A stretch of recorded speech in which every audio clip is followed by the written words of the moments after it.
seekers, y'all. Come on now. That's not going anywhere. They are not going anywhere, okay? Shout out to, where is it? Chicago, New York, somewhere, all of California, I guess, and wherever else that they've been shipped to, Martha's Vineyard, wherever Kamala lived, everywhere, okay? This is a news broadcast from, I don't know what city this is in, but it says, councilmen, people kicked out of a motel in order to move in migrants. So they kicking the Americans out, okay? The same Americans. Now, I'm not saying these Americans. I'm just saying we've seen plenty of people in hotels. They get put up in hotels when they got issues. They waiting on their Section 8. Something happened. Kids are sick. 15 kids. Whatever the reason is, right? Put you in a hotel. Then you get on the TV and say, oh, my God. Oh my God. Okay. Then you get $55 million. Then you go ahead, you get a house to live in. Then we'll have to see what the update is after that. All right. But for this hotel, they say, get the F out. We got migrants in the building. People staying at the Super 8 Motel in Rotterdam were suddenly told they had to pack up and get out. And we have a breaking news update just in on this. Rotterdam Town Councilman Joseph Mastriani just told us that it appears the motel has signed a one-year contract to house migrants. Kumi Tucker reports. What? So now they got a contract to hold migrants? The hotel allegedly has a contract to house migrants. I wonder where they got a contract from. I wonder who gave them a contract to house migrants. But, you know, y'all want to sit around waiting for Section 8 to come through. All right, y'all. Reports. Guests say they were scrambling to find a place to stay after they were told to leave this Super 8 motel here in Rotterdam. 11 o'clock, I have to leave. He said, actually, I'll give you till 12 o'clock. Everybody has to exit the building. No reason, no warning. That's it. Get out. People gathered outside the Super 8 motel on Curry Road in Rotterdam with their luggage and other belongings, wondering what's next. Janice Galloway is a visiting nurse from Florida who was supposed to stay here for a month. Everybody has to leave. And I said, but I'm here for like a month. He said, we don't care. You have to leave, exit by 11 a.m. So I said, okay. So, I mean, I had no place to go. So I called the agency this morning. They said they're going to work on it. Rhonda Flanagan. They're kicking out the essential employees. They are kicking out the essential employees. If you're a traveling nurse, then obviously somebody needs you somewhere. The sick, the disabled, the surgeons, whoever, whatever, the hospitals.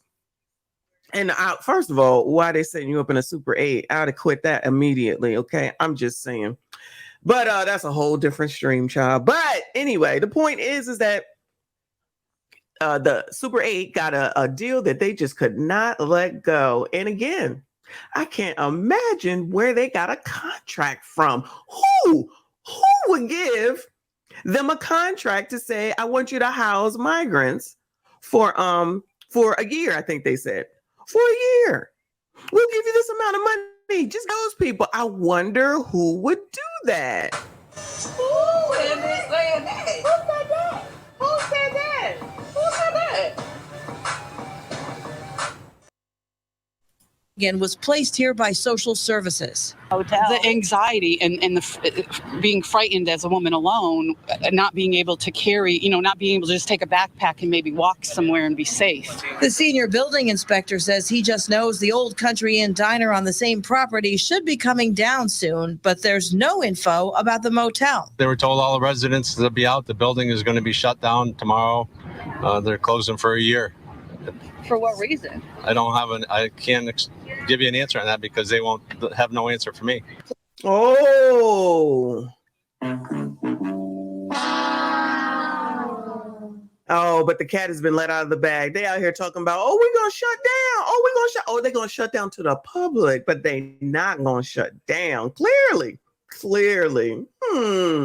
Trying to play these games like we didn't hear what we heard, like we don't know. Shout out to being an asylum seeker.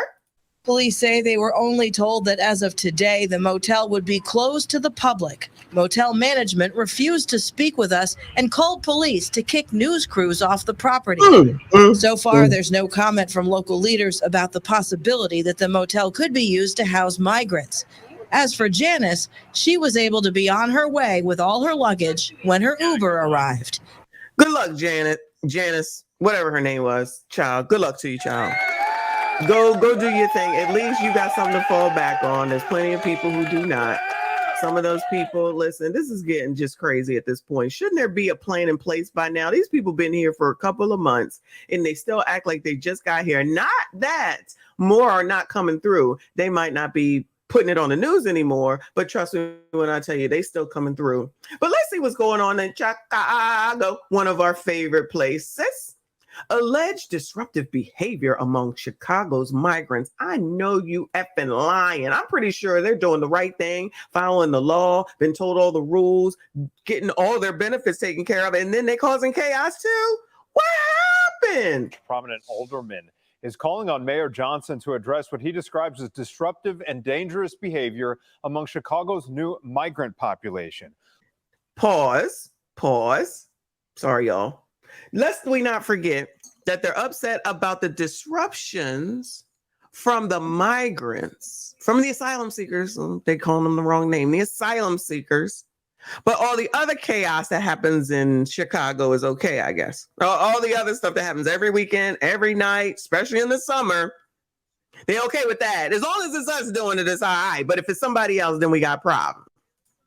Alderman Ray Lopez, whose ward does include that Gage Park shelter, says his constituents have witnessed gang recruitment efforts, drug use, sex acts, and prostitution. He says many migrants are, quote, joyfully ignoring curfews, and heroin abuse is a growing concern there. Now, with an estimated 5,500 asylum seekers here in Chicago. Sorry, y'all. Pause. Where they getting it from? Who they getting it from? Remember when the Gremlins was taking over last year, y'all? Not even this year. Last year during the summer. And they wanted to put out a curfew. And they wanted to do all these rules. This Senior Lopez that they're talking about, the councilman, was the Lopez that said, you can't do this. That's black and brown people. That's a racist. Oh, I'm not going to forget. He the one running around talking about, you can't do that. That's not right. It's not fair. That's a racist. That's a racist against black and brown people. Well, ain't Venezuelans and Mexicans and all, ain't they brown? Ain't they brown too? Oh, but now the constituents is coming to you to say, no, we don't want them to do it. We want our regulars to do the mayhem, not these new people. Do something about it now. Get your job done. Come on, Lopez. Oh, he probably around time to be reelected too. I'm pretty sure his election season must be coming up. Right now, that's a number that continues to go up. He sent a letter to Mayor Brandon Johnson calling for an immediate crackdown on such behavior. We know this crisis is not ending anytime soon. We need to show that we are willing to address those issues that are negatively impacting local communities. We heard about it this week at Woodlawn, and we need to be able to nip it in the bud early. Right now, Chicago is housing migrants at 14 shelters across the country, but the migrant population at police stations is reportedly back on the uptick, right now estimated to be at nearly 900 individuals. Oh, back on the police. They don't even come out when you call them. Now they got to babysit the migrants. Y'all want them to babysit your kids. I tell you, I don't think policemen are getting paid enough to be doing all this babysitting, but whatever. That is the Lopez that I was talking about. Oh, I remember. Okay. But now you got to do something about him. Brandon. You got to do something about it, child. Because my constituents don't like it. So if they don't like it, I don't like it. Do something about it. Because we like our normal disruptions out here in Chicago, not the new disruption. Okay? Shut up.